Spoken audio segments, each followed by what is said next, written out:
Hey everyone, Chris Carter here on the Locked On Steelers podcast. Today we continue our coverage of the quarterback saga, who starts for the Steelers next year, Aaron Rodgers, Russell Wilson, and why the signs that are being shown right now need to tell the Steelers everything they should know about their decision moving forward. That, free agents, and answering your questions all here on the show. Let's get into it.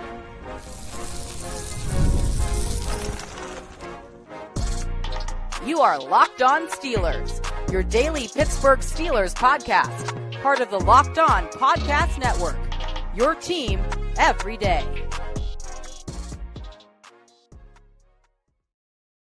Hello and welcome to the Locked On Steelers podcast. I'm your host, Chris Carter, bringing you your daily dose of all things on the Pittsburgh Steelers.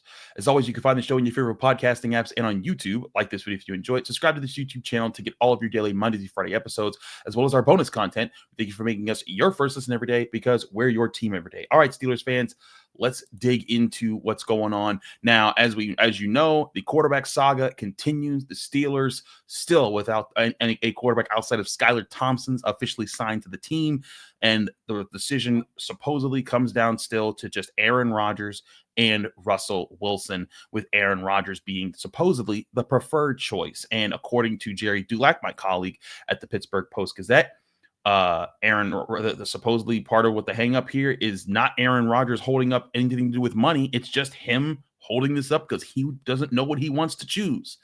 And to me, if that is true, that should be the sign that the Steelers need to make their own decision in this process.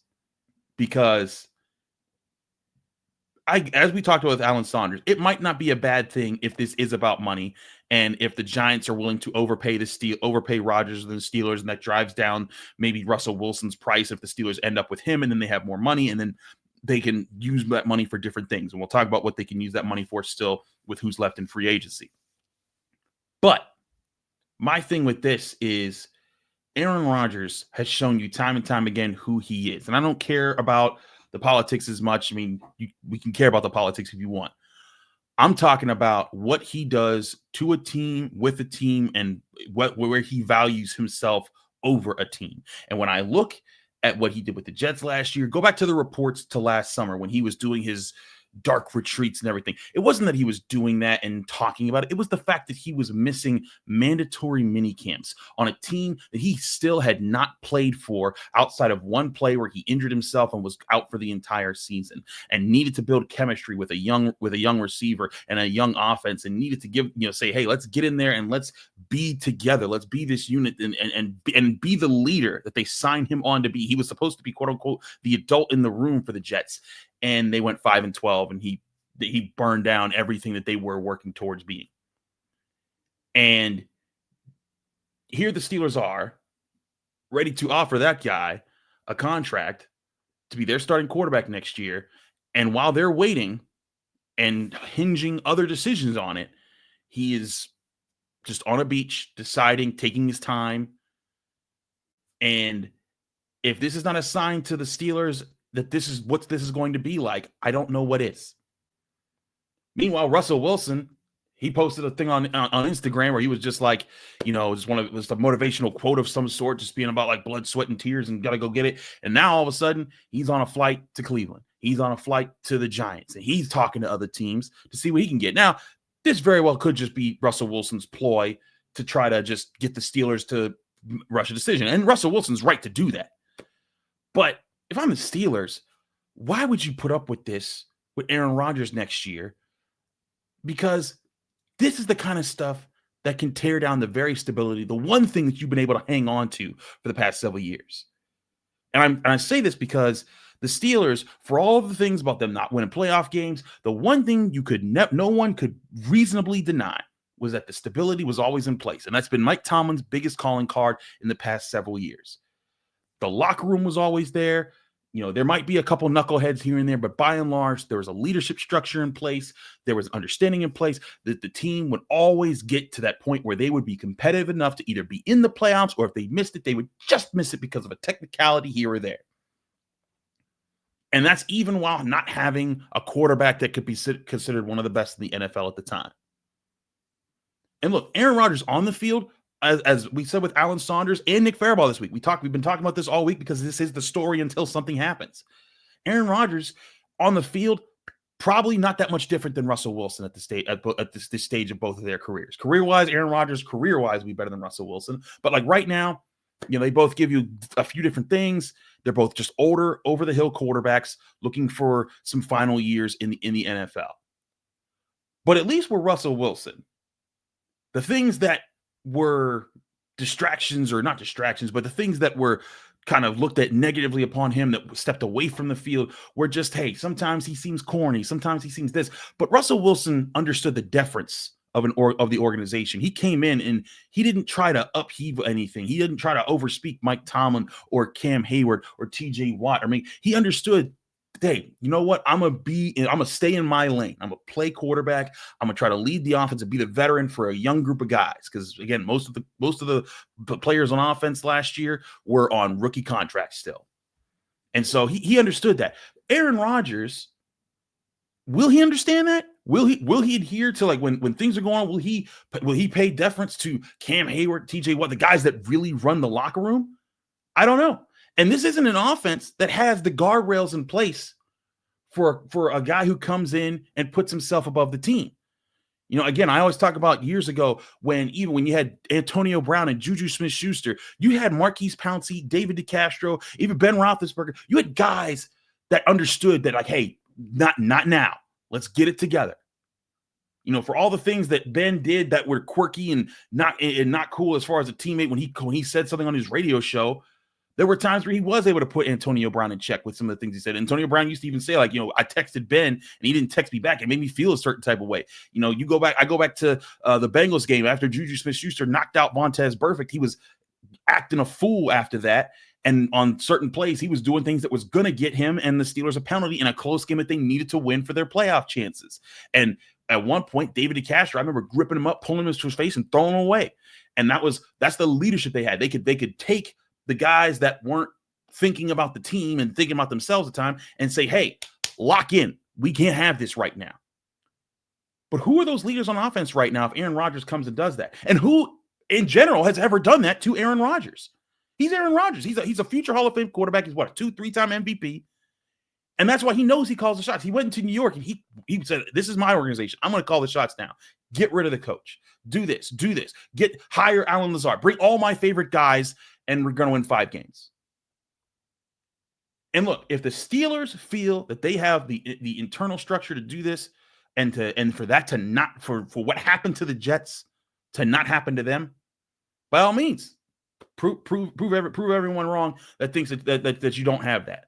But this will be the ultimate test for Mike Tomlin. And anyone who listens to this show, watches this show, follows me in my career, knows that I have never once entertained the idea of firing Mike Tomlin. I'll say, like, okay, this is where it has to get to before he gets there. But again, I hold Mike Tomlin the same standard that Bill Cowher's held to. Even when Bill Cowher missed the playoffs for 3 years in a row, something that Mike Tomlin's never done. Dan Rooney was like, we're sticking with the guy because he hasn't lost the locker room. And that's a big reason why they kept Bill Cowher, and he ended up being a Super Bowl champion towards the end of his career, because the Rooneys waited out the tough years, were able to get some guys in. Eventually they found their franchise quarterback, and they were able to get one in his final years. But for Mike Tomlin, the big thing that he's been able to do during this time is he's kept that locker room, just like Bill Cowher did. They never lost the locker room, even in the rough years. And again, Mike Tomlin's rough years aren't as rough as Bill Cowher's. Bill Cowher had 2 6-10 seasons, was 7-9. Had some really down years at times. Mike Tomlin's down years are everyone says these are the worst years ever for the Steelers. They've won 10 games in back-to-back seasons, made the playoffs 4 out of the last 5. That's not the terrible years that I know when I think of when I was growing up. But what Mike Tomlin could be sacrificing, if him and Omar Khan agree to Aaron Rodgers, if he comes in and he blows up that stability, just like he blew up the Jets, then it blows away the narrative that the Steelers can be this organization that takes on those kind of guys. And look, Mike Tomlin deserves credit for handling personalities throughout the years. Antonio Brown, for 9 years, was with the Steelers. For 6 of those years, he was the best receiver in football. And there were headaches, but they were kept underground, and they were able to manage that. And he helped make one of the most prolific offenses in the NFL for a certain amount of time. And then when he left the Steelers, he couldn't stay anywhere for more than, a half a season, 3/4 of a season, before he was shipped off somewhere else, or he ultimately took his jersey off, ran off the field, and quit, and never came back to the NFL. You looked at guys like Deontay Johnson, who, when he was with the Steelers, people called him like one of the most prolific route runners in the NFL. You went to like reception perception, you went to ESPN's and next gen stats, all that stuff. He was crushing the stats when it came to separation and route running and how he contributed to an offense. And everyone thought, man, that guy brings something to the table. Now he can't stick on a team. Over the years, Mike Tomlin has certainly, and the Steelers as an organization have certainly taken on the guys that people saw as malcontents, managed them as best they could, got something out of them, and when they moved on, they often didn't find that much success after the Steelers, or they bounced around the NFL a lot. And so they deserve credit for that. But here you are right now in the middle of this with what's still a rebuild. And again, the whole point of this is not to try to win the Super Bowl this year, because you don't have that roster just yet. It'd be awesome if they became that overnight, and if Aaron Rodgers does that, great, awesome. But the reality is they are this team, as we've been saying, hold on, the whole point of this year is to build up the rest of this team so that next year, if you think that the quarterback is available to you, you can make the moves to go get it. That's why they're saving up their comp picks next year. That's why I think they're trying to make moves that allow them to be aggressive next year at quarterback, and they're trying to solidify defensive line probably in the draft. That's why I think they're making a lot of these moves right now. But if Aaron Rodgers comes in and blows that up before you even get to that point, you will have done that to yourself. And that's where I think that Mike Tomlin, Omar Khan need to be reading the signs as far as how things are going on right now. Are you ready to manage that? Are you ready to handle that in your locker room? That is a major point that could be the thing that unravels everything the Steelers have been trying to get to, so they can get back to being a Super Bowl contender. They're a playoff contender. They get to the playoffs. They can be second in the division. They've been that team for some years while they've been in this rebuilding phase. And if they believe they're on the cusp of getting there, if they can just find the right quarterback, the right young quarterback that they can invest in next year, stay on that path. But if you invest in a quarterback that comes into your organization and blows it up the way that he blew up the New York Jets, and the way that, he's still supposedly deciding whether or not he wants to join your team, you'll have signed that up for yourself. And then the Steelers really will need to clean house at that point, which, hey, some people think that that's what this organization needs. But maybe if Aaron Rodgers signs, maybe you'll get just what you want there. So we'll see what happens there. We'll keep tabs on this. A lot of you guys had questions about the quarterback position and other options. I'm going to get to those in the third segment of the show. But meanwhile, with this quarterback situation is going on, lots of free agents have been signed. Free agents that we were talking about the Steelers could be interested in. They weren't. They're off the table now. So who's left? We'll talk about that in the next segment here on the Locked On Steelers podcast. I'm your host, Chris Carter. Stick with us. We'll be right back. But first, we're going to remind you this show is brought to you by Monarch Money. Ever check your bank account and wonder, where did all the money go? Between dining out, online shopping, entertainment, it's easy to lose track. That's where Monarch Money comes in, your personal CFO, giving you visibility and control over your finances. Monarch Money isn't just a budgeting app. It's a complete financial command center. You can track all your accounts, investments, and spending in one place. So you stop just managing your money and actually start building wealth. Instead of juggling multiple apps, you can use Monarch to check your finances, track spending, and even plan long-term goals. Managing money with your partner is smoother than ever. You can track shared and personal accounts, set goals, and stay on the same page without the stress. Take control of your finances with Monarch Money. Use code LOCKEDONNFL at monarchmoney.com for 50% off your first year. That's monarchmoney.com, code LOCKEDONNFL for half off your first year.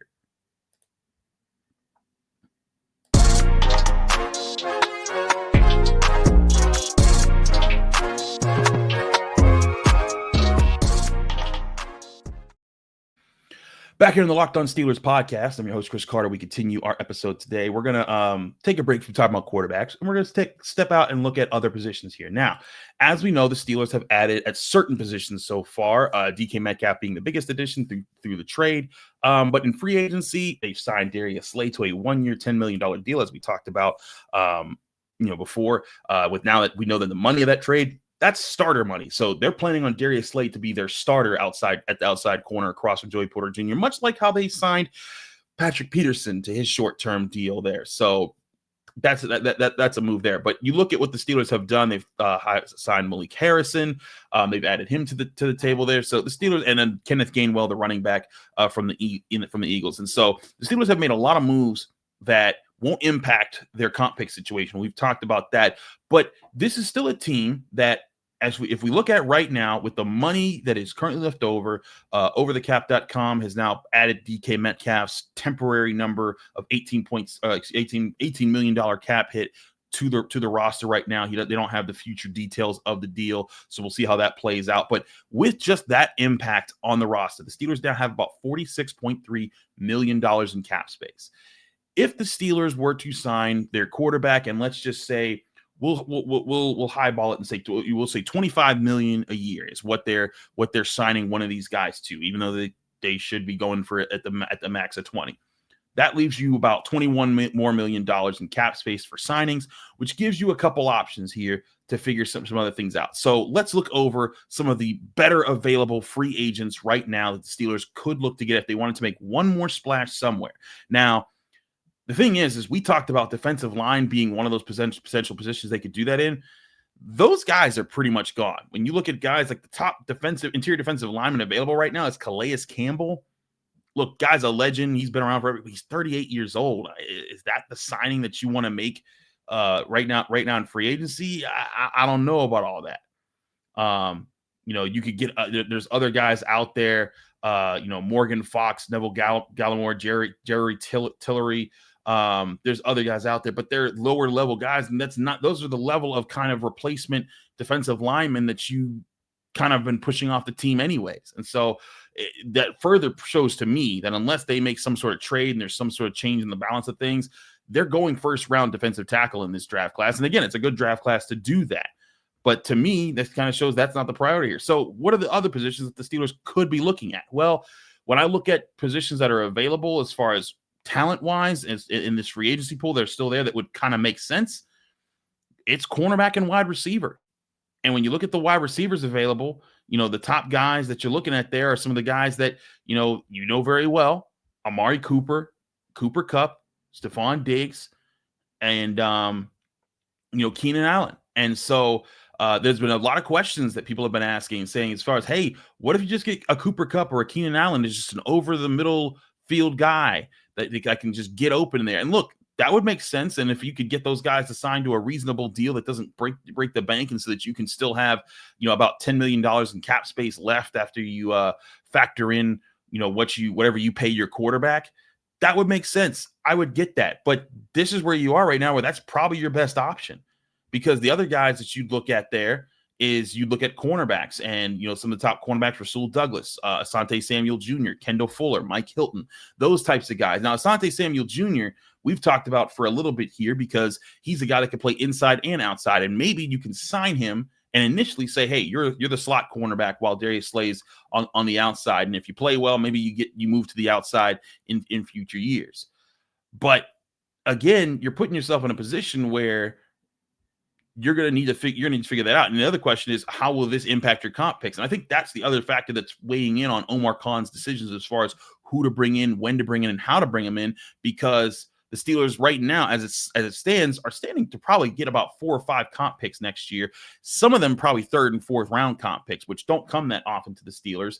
And if that's the case, that gives them the ammunition to send other picks to move up in the draft pick to go get their guy at quarterback next year if they believe that guy is there, and so they can be more aggressive while still having some day 2 and early day 3 picks to work with, and still have a decent draft class next year, even while trading up to get a quarterback. So those things are there. But if you sign one of these guys, now Cooper Kupp's different. He's now, I believe he's been officially, actually he's still waiting to be officially released, but he's going to be officially released unless someone, Christian Kirksome, and trades next year's 7th rounder for him to get him, and they take on, the contract as is. But if you get a Cooper Kupp, then you can get in a position where that's not going to hurt your comp picks because he will have been released there. So I look at that, and I think that those are your top options here in free agency now. Whereas D tackles is not going to be a game changer situation. You might sign some of those lower level guys to non-expensive contracts moving forward. But the Steelers need to figure out one more splash in free agency. When I say splash, I don't mean the DK Metcalf $33 million a year, whatever his contract is going to say.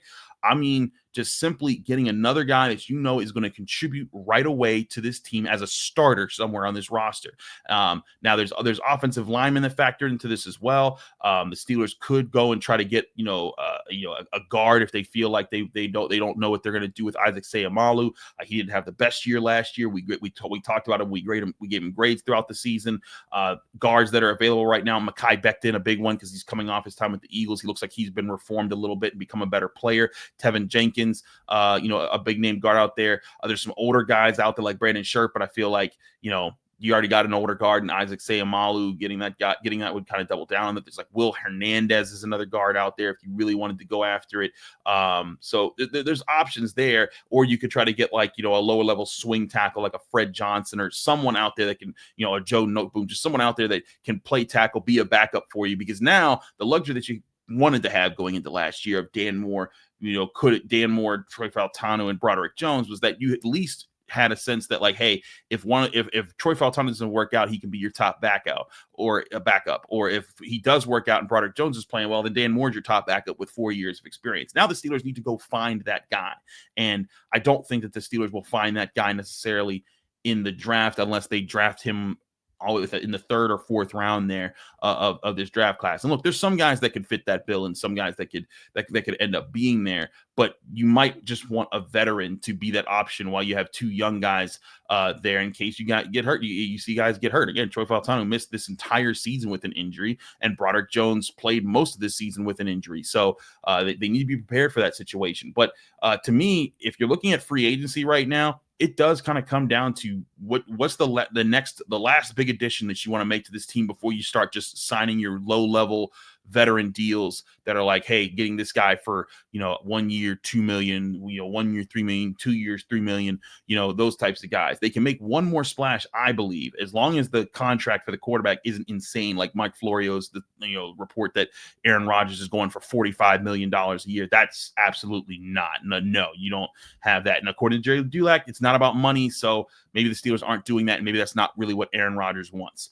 But to me, I look at this and I say, if I'm going for this, maybe you do go get a Cooper Kupp, because if you get an Aaron Rodgers, then that he the one thing he can do that Russell Wilson can't, and that I think that is an upgrade on the field, is he throws to the middle part of the field more often. And with the way that the Steelers have their roster set up right now, you got George Pickens and DK Metcalf on the outside. You got Pat Frymuth who can line up a tight end. If you could find a really good slot guy who could get open, beat guys in the middle part of the field, maybe that can make your passing offense more dangerous than it's been since Ben Roethlisberger had the killer bees. Maybe, but that remains to be seen. And if you think you're going to go for that, even though the whole point of this current build right now has been to build up to be a strong running team, maybe you go get those guys because you realize you're not going to be there yet, and you still got a young offensive line that needs to coalesce.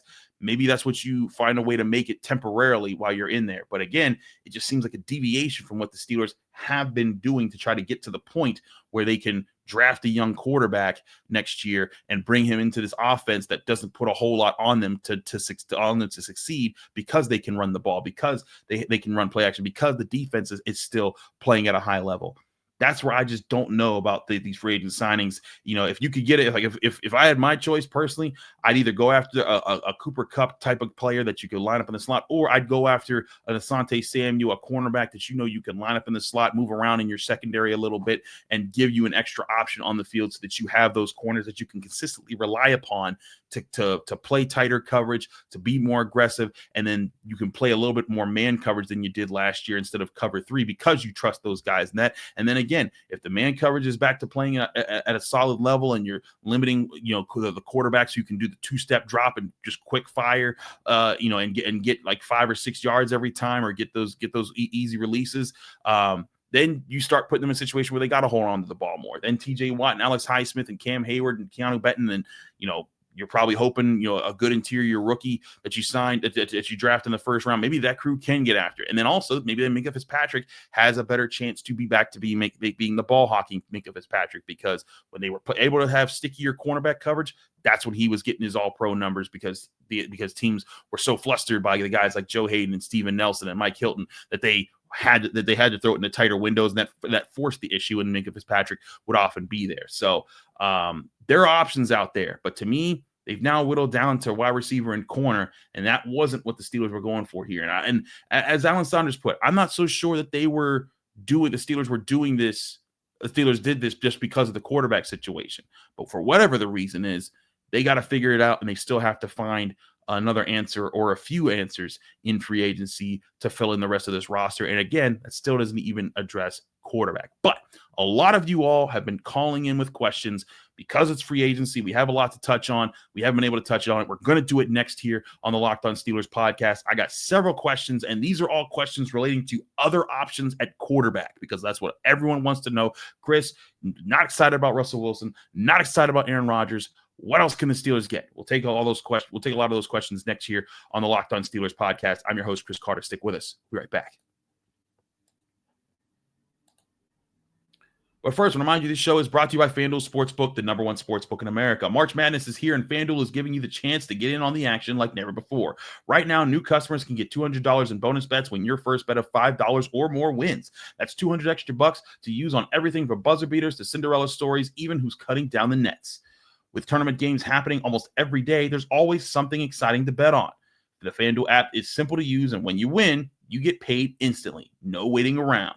And remember, new customers get $200 in bonus bets when you hit on your first bet of $5 or more. To take advantage of that deal, go to FanDuel.com to get in on all the college hoops action all tournament long. That's FanDuel.com to sign up for new customers to get $200 in bonus bets when you hit on your first bet of $5 or more. FanDuel, America's #1 sportsbook.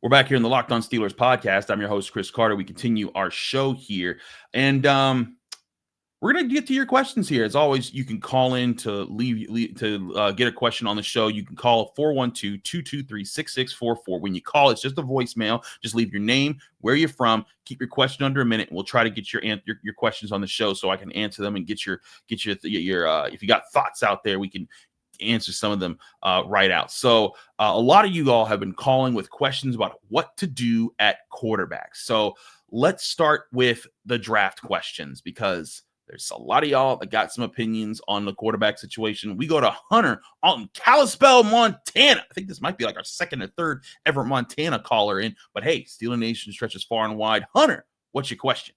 Hey, Chris, this is Hunter in Kalispell, Montana. Hey, so how about, I guess I have some thoughts behind this. How about instead of wasting cap space on Aaron Rodgers, Russell Wilson, why don't we take Jaxson Dart out of Ole Miss and see what we can do? Understandably, Kenny Pickett didn't really work out in that situation, but instead of wasting cap space, why don't we go after someone like Jaxson Dart and run with it and see what we can do? Thank you. Have a great day. Love the show. Bye. Thank you, Hunter. Appreciate you loving the show. Appreciate you calling in. Again, it's 412-223-6644 to get your question call in. Now, Hunter, I hear you on this idea because if the Steelers are just so intent on not spending on quarterback, why not just get someone that you don't have to spend on to get? So I understand that part of it. My only problem with this theory as far as Jaxson Dart is I'm not sold on Jaxson Dart. And listen, I haven't broken down every game and all the progressions and everything like that. But the things I've seen from him, I'm just like, I'm sorry. I get not great vibes from that situation. Now, if you could get Jaxson Dart in the 3rd or the 4th round, different story. But a lot of people are talking about getting him in the 1st round. And I just don't think the Steelers are in a position where they can take a bad swing on a bad quarterback draft class in the 1st round this time around. I think what they're going to have to do is that 1st round pick has to be a playmaker of some sort.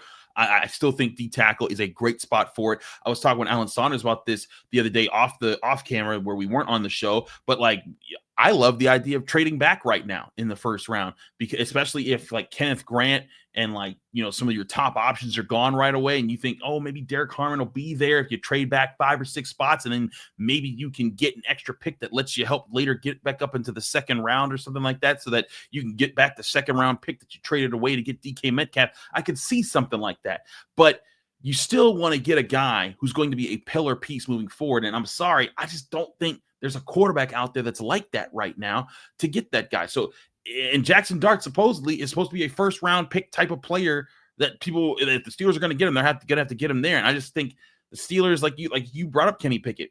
I was one person, I covered Kenny Pickett in college. I thought there was potential there. I think that there's less potential with Jaxson Dart there. And I said, like, hey, Kenny Pickett was going to be a project. And then he didn't want to be a project. He wanted to move on and go somewhere else. And lo and behold, he might be sitting on the bench behind Russell Wilson in Cleveland if Russell Wilson goes there. And that would be the definition of irony if that was to happen. But Jaxson Dart, I don't think that's the answer unless he drops back into day 3 of the draft. And then all of a sudden you're sitting there like, you know what? First round, spent on the D tackle. Third round, got another wide receiver or another player somewhere. Fourth round pick, I could see something like that. And that gets to our next question here because Forrest from Colorado called and is asking in general about the entire quarterback draft class and just saying, hey, let's just get younger in general. But here's Forrest. Hey, Chris. This is Forrest from Castle Rock, Colorado. And I've got a question for you. Love the show, by the way. Why don't the Steelers just go out and draft 2 quarterbacks instead of getting somebody to bring in? Go draft Dart and then later Howard. Let them fight it out. They're both grow. Let them see who could actually lead the team with all the weapons that they have. So I hear you on this. Thank you again, Forrest, for your question. And just like everyone else, Forrest and Hunter, 412-223-6644. I'd hear you. Again, I don't think Dart's the answer. I don't think Dart is the guy there. And especially because I think that there's real talent that you can get that could be long-lasting impact players in the first round that aren't such a wild gamble at quarterback in what I think widely is perceived as not a good quarterback draft class. But I hear you if you were talking about later and then bringing a guy like the Steelers still need to sign a veteran quarterback that can just head the room. And that's what they're trying to do right now.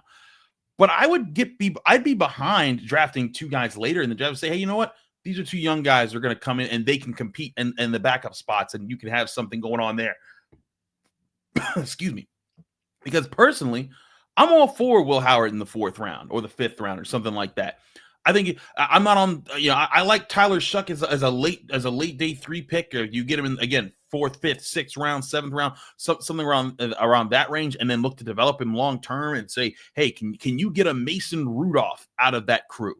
Because if you get a Mason Rudolph with a day 3 pick, to me that's a win for getting a quarterback because you found a vet. You develop a guy that can become a vet that can fill in for you, give you some good play in a pinch, and just play to your system. That's what you're looking for there. And I do think there's the potential to find those guys later in the draft class. I think Will Howard could very well be a Mason Rudolph. That's just me. And I think that's a solid option later in the draft class. I just don't think if you're going to double down, you need to do it early with that 1st round pick. Now, again, if Jaxson Dart falls to later, sign me up. I'm all I'm all for giving that shot. But if you get 2 rookie quarterbacks this year, again, they need to be later so that you can use that 1st round pick, that 3rd round pick, and then if you trade back up into the 2nd round somehow, then those picks go to players that are going to be here long term. Because again, the Steelers, they need their 1st round picks to start hitting soon. And we've talked about this before on the show. The Steelers had a rough end to the Kevin Colbert era when it came to the draft. TJ Watt was was a home run, a grand slam, whatever you want to call it. But after that, Terrell Edmonds strike, Devin Bush strike. They didn't have a 1st round pick in 2020. Granted, that was Minkah Fitzpatrick basically because they traded it to get him. So you can say that was a hit. But then 2021 was Najee Harris. He's gone now, even though I do think Najee Harris is a good player, but he's not on the team anymore. 2022 is Kenny Pickett. You traded him away. And so you now have that gap where Broderick Jones and Trey Fautanu and TJ Watt are the only 1st rounders on this team in the past decade that are still around. And that is a developmental problem. And to me, this is why you need to be able to hit on these draft picks. Like Broderick Jones and Trey Fautanu still need to prove that they're going to work out. Fautanu's not played. Broderick Jones has. He needs to get better. But again, we acknowledged when the Steelers drafted him, he was raw and was going to take time to build. So there's time to that, right? That's going to happen. You're hoping that happens here. But that's why this 1st round pick to me needs to be another pillar piece. That's why I've been saying D-line, because they need a new version of Cam Hayward, a new presence in the middle of the line that's going to pair up with Keanu Benton, and that you hope that those 2 guys become a pair of just space-eating defensive tackles that cause problems on the interior defense for offensive lines to coordinate, and then can be part of that new nucleus that you're building toward. That's why I think that there. Or if you go get a wide receiver that you think is, hey, you know what? In the first round, let's say Kenneth Grant and Derek Harmon, they fly off the board. Maybe people love defensive tackles before the Steelers get to pick. And you're saying, you know what? Matthew Golden, or you know what, Emeka Egbuka, or Luther Burden, one of those guys you think is just is another playmaker wide receiver, and you say, you know what, we're drafting that guy in the first round, so that way, if George Pickens moves on, you're not hurting for it. You have a receiver on a rookie contract that can pair with DK Metcalf for the long run, and then when you get that quarterback that you think is the future guys very soon, you have a more semblance of things. So players like that, or a corner that you think is going to be a long-term partner for Joey Porter Jr. Players like that are what you'd be going for in the first round. Taking swings early in what's perceived as a bad quarterback draft class, I think the Steelers should have learned. I think have learned that lesson and probably aren't going to do that. So that's where I'm at with that position there as far as drafting quarterbacks. They need to be waiting for later. That's also for Jalen Milroe. I'm not on board with that either, unless that's a day 3 pick. But let's look at veterans. And I said of one particular veteran several times in the last segment, and Bruce from Cleveland, Mississippi brought him up. Here's Bruce. Hey, Chris, this is Bruce Ross calling from Cleveland, Mississippi. Hey, enjoy everything you do, man. Keep doing what you're doing. Congrats on your new role. Very much appreciate your grind. But I just had a quick thought. Since we doing stopgap quarterbacks anyway, what you think about bringing Mason Rudolph back just to fill a role until we bring whoever in through the draft or next year or whatever? He'll be a lot cheaper. $10 million, 6 guaranteed. And so I'm just throwing out scenarios at this point, man. So what are your thoughts? Thank you, Bruce. Appreciate your call as always. 412-223-6644.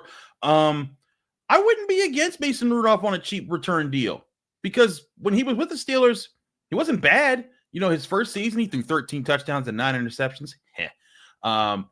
But then last year, before this last season, 2 seasons ago now, in 2023, again, he filled in for you, and he gave you what you wanted a back quarterback to give you. He took what was there, threw the ball to his playmakers, threw 3 touchdowns, no interceptions at the end of the year. You took that, for an example. Now, this year, he played for the Titans, started a few games, and, that was his chance to fly. And you saw it when a lot more was put on him in a team that didn't have a defense that could save the day all the time. It was a little rough. 9 touchdowns, 9 interceptions, 11 sacks, in 8 games played. That's kind of like, okay, that's what everyone thought Mason Rudolph was. But to your point, if Mason Rudolph's waiting around a free agency, and I remember that Bengals game when he went off against the Bengals at home and last year, he said he was legitimately getting ready to take real estate exams, because that's what he was going to become a realtor, and that was going to be his next career. What if you're the Steelers and you're just like, hey, big head, what you doing over there? So shooting that little text to see if you can bring him back home. I wouldn't be against it, even if it's just your backup, because like, hey, you know what? Whatever works out with Aaron Rodgers and Russell Wilson, if you can bring Mason Rudolph back on a cheap deal, and like, hey, if that guy goes kerflu or he gets hurt, you at least know there's a guy that knows that knows your organization that you can plug in and make happen there. But here's the thing, Bruce. I don't think Mason Rudolph wants to do that. I think Mason's like, hey, I did my time as the backup in Pittsburgh. I want to be somewhere else. But hey, if he also knows he's a perennial backup, maybe he doesn't have a problem with it anymore, because he knows he's not a starter in the NFL. This is his role. And then there's a role for long-term backup quarterbacks. You can make millions of dollars for several years on end, just signing with teams year after year and bouncing around. It's not the best life in the world, but it's pretty doggone good to keep making those millions. So if Mason Rudolph was up for it and it didn't cost you that much, I wouldn't be against it. Now, if you're one of those people that you want to draft a quarterback, that might complicate things a little bit, because you'd want that drafted quarterback to maybe get some more shine there, and Mason Rudolph would get in the way of that if he's the number 2. But again, I think that the whole point of right now is you're just holding on at quarterback, like you put there. This is a bridge year at quarterback to get to the future. Why not have a guy that is a bridge quarterback on your roster? That makes sense. All right, last question here coming from Tommy in New Braunfels, Texas. We got all over. We got Mississippi, Texas, Montana, Colorado. Man, we had callers from all over. Steeler Nation is far and wide. But he brought up some other veterans. Here's Tommy. Hey, Chris. This is Tommy from New Braunfels, Texas. I just had a quick question. Who does it matter that we sign a quarterback? I mean, Aaron Rodgers, Russell Wilson, Gardner Minshew, Joe Flacco. We're not going to the Super Bowl. Why should, everybody be stressing about Aaron Rodgers or Russell Wilson or, we're going to miss out on them. Just go out and sign yourself a Joe Flacco, Gardner Minshew, not spend a lot of money, have a fun season, win a few games, because ultimately, no matter who you sign, it's available, it's going to be the same result. Appreciate you. Appreciate the show. Thank you, Tommy. Appreciate you for calling in, 412-223-6644. This is the down bad just part of the time for Steelers fans, right? It's like, you know what? Who cares? Just sign Joe Flacco or Gardner Minshew. And I'm not making fun of you, Tommy. I feel you, buddy. Like, it's rough. If you're a Steelers fan out there and you're like, well, why not just sign anybody at this point? I do think there is an element that both Russell Wilson and Aaron Rodgers could bring to the Steelers with on-field play that could help them win more games and still be at that place where they're either in the playoffs or on the cusp of the playoffs, but being a competitive team that can win the games that they're supposed to win and, lose and then, maybe put up a fight, maybe steal one or two upsets throughout the year against the really good teams that'll be on their schedule. That's why I think they're entertaining both of those guys at quarterback, because at the end of the day, that's part of the stability that the Steelers have built. Because right now, there are still several people who are leaders and several future leaders in the locker room that you hope develop into those leaders that look around and say, hey, you know what? This team makes the playoffs regularly. That's what this team is about. This team never lets things get too crazy, never lets things get too low. And if you don't invest in the right way, and then becomes a year where that takes a dip, that could get in the way of trying to keep together a nucleus that's going to make it easier for when you find that young quarterback in the draft class in the next coming years. Because then he can come in, and if there's a good nucleus in place, then they kind of can ride a good wave. And again, it doesn't mean that the Steelers have to make the playoffs next year for that to happen. I think it'd be nice. Again, Patrick Mahomes walked into a team that was the second seed in the playoffs, the AFC playoffs, the year when he was drafted. And that'd be nice to have. But like Ben Roethlisberger, when he came into the Steelers, they were 6-10 the year before, but they weren't, a garbage team. They were just not a good team the year before. They fell apart with bad quarterback play. And so Ben Roethlisberger came in, gave him good quarterback play, and could just be part of a system that they were building for. And I think, again, that's what the Steelers are building towards right now. So to answer your question, if Russell Wilson and Aaron Rodgers both just flamed out and just chose other teams, and somehow Russell Wilson's a Brown, Aaron Rodgers is a Giant, then yeah, you know what? Explore those types of options. But I do think the Steelers should try to get someone that they do feel can be that kind of an answer. Again, I don't think the Steelers should be playing around. Just go get Russell Wilson, bring him back, sign him for a reasonable deal, not too much money, and be like, all right, you're here for 2 years. We're drafting a guy next year. Your job's going to be to raise that guy up, and that'll be that. And he'll understand it, just like he understood this year. Everything will be fine. But I don't think just skipping out and saying, forget both of these guys, going for, even lower level, like super backup quarterbacks. I don't think that's necessarily the answer either. Because again, you do want to stay competitive. You do want to try to give yourself a chance to win.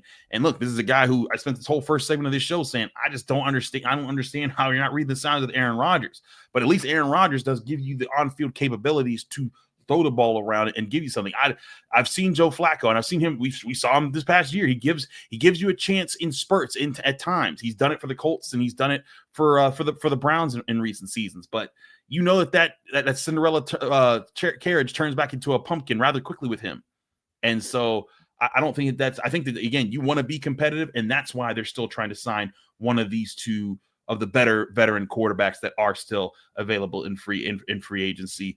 So that's the answer. That's the answer to that question, Tommy. But I hear you on the futility of it, because the whole point is like, what's going to change? Are the Steelers going to actually get that much better? And I don't think so. But the whole point is that they don't get a whole lot worse. And that, I think, is why they're looking for one of these guys. They can plug into the roster, stay a competitive team, and then next year be in a position where, hey, if they just get that one quarterback piece, then they jump up a whole lot, kind of like how the Commanders did this year with Jaden Daniels. And I mean, imagine if the Steelers got a Jaden Daniels with their defense and the playmakers they have on their side, and if the offensive line's moving forward, they could be even better than what the Commanders were if they're able to hit on quarterback the way they did. But that's a ways down the line. We get to talk to Steelers free agents today. If you're listening to this and watching this on Thursday, I'll be at the Steelers facility. I believe we're supposed to meet with their newest additions to the team, which should be DK Metcalf, which should be Darius Slay, and I think Kenneth Gainwell, Malik Harrison as well. So we're hoping to get those guys. You can read about it in the Pittsburgh Post-Gazette. We'll be writing about it there, post-gazette.com, and we'll be talking about it here on the Locked On Steelers podcast. I'm your host, Chris Carter. Follow me on Twitter, Instagram, TikTok, Blue Sky, all the social medias. Same handle every time, at Carter Critiques. Read my work in the Pittsburgh Post-Gazette, post-gazette.com. Find me here on the Locked On Steelers podcast every day, Monday through Friday, on your favorite podcasting apps and on YouTube. Back here tomorrow with more on your Steelers right here on the Locked On Steelers podcast.